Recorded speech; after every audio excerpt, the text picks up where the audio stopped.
हाय सभी को नमस्कार। मैं doctor Arpit Agarwal, consultant intervention cardiologist. I am at director position in city institute of medical sciences. As a cardiologist मैं बस आप लोगों को ये बताना चाहता हूँ कि हम 90% टाइम्स तो हार्ट पेशेंट्स ही हैंडल करते हैं। हार्ट के ब्लॉकेजेस होना, उसकी एंजियोग्राफी करना, स्टेंट डालना, पेसमेकर डालना, पर इसके अलावा भी 10 to 15% हम लोग इसके हार्ट के अलावा भी केसेस करते हैं, जो इंटरेस्टिंग केस मैं आज आप लोगों के संग डिस्कस करना चाह रहा हूँ। सो एक 30 ईयर्स ओल्ड का यंग मेल जो लगभग 2-3 दिन से बाहर ट्रीटमेंट ले रहा था सांस फूलने का, और उसको बहुत जगह पे ट्रीटमेंट चल रहा था, केवल as a normal antibiotic and पानी सुखाने का, लंग्स में से इंजेक्शन, जिससे कि उसको आराम नहीं मिल रहा था।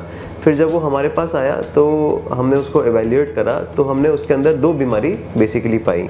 एक तो उसके राइट लेग में पूरी तरह सूजन भरी पड़ी थी। जब हमने उसको एवेल्यूएट करा तो हमें पता लगा कि उसकी वेन्स में पूरा क्लॉट भरा पड़ा हुआ है। तो ये भी बहुत अनकॉमन बीमारी नहीं है, इसको हम डीप वेन थ्रोम्बोसिस कहते हैं, जो कि आजकल यंगस्टर्स लोगों में काफ़ी देखने को मिल रहा है। डीप वेन थ्रोम्बोसिस मतलब कि पैरों की नसों में, जो पैरों की नस जो पैर से खून वापस हार्ट को लेके आती हैं, उसके अंदर क्लॉट जम जाता है। इसका इलाज यही है कि हम इसमें खून पतले के स्ट्रॉन्ग इंजेक्शन दें और वो क्लॉट को डिसॉल्व करने की कोशिश करें। पर इसका कॉम्प्लिकेशन सबसे बड़ा क्या होता है कि वो क्लॉट अगर लंग्स में चला जाए, अगर वो क्लॉट लंग्स में चला जाएगा तो फिर वो लंग्स के जो ब्लड सप्लाई है उसको कम कर देगा और सांस फूलने जैसी शिकायत, घबराहट, बेचैनी जैसी शिकायत आपको आ जाएगी, जिसका समाधान, जिसका आराम नॉर्मल एंटीबायोटिक और नॉर्मल जो डाययूरेटिक्स इंजेक्शन होते हैं उससे नहीं हो पाएगा। तो इस चीज़ को डायग्नोज करने के लिए we have to have high acumen, कि हमें ये सोचना पड़ेगा कि ऐसी भी बीमारी हो सकती है जहाँ क्लॉटिंग लंग्स में जा सकती है। तो जब हमने इसको एवेल्यूएट करा और सीटी उसका लंग्स का कराया, तो हमने देखा कि उसके लंग्स में पूरा क्लॉट भरा पड़ा है, और ये उसको तब हुआ जब उसको ऑलरेडी खून पतले की दवा पैरों में लंग्स को क्लॉट को डिसॉल्व करने के लिए चल रही थी।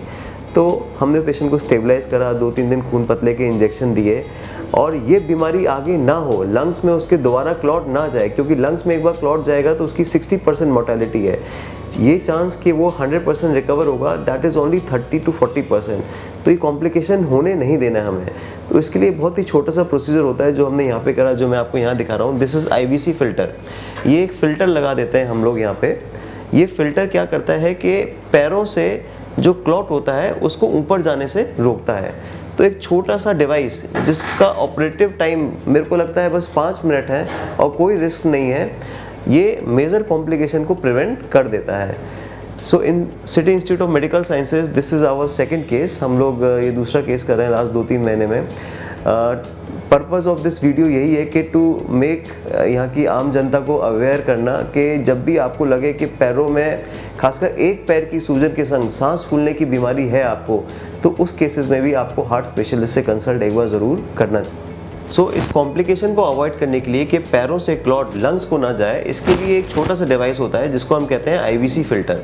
तो ये स्क्रीन पे मैं जो आपको दिखाना चाह रहा हूँ, इस just a diamond shape device जो हमने पैर की वेन से उस बड़ी नस में डाल दिया है, जो खून वापस लंग्स को लेके जाती है, जिससे कि ये डिवाइस क्या करेगी कि क्लॉट अब पैरों से लंग्स में जाने नहीं देगी। तो हम एक बहुत बड़े कॉम्प्लिकेशन से बच सकते हैं, जिसको हम कहते हैं पल्मोनरी थ्रोम्बोएम्बोलिज्म, जो लंग्स का क्लॉट का प्रॉब्लम जो है, जिससे हाई मोर्टेलिटी है और हाई मॉर्बिडिटी है।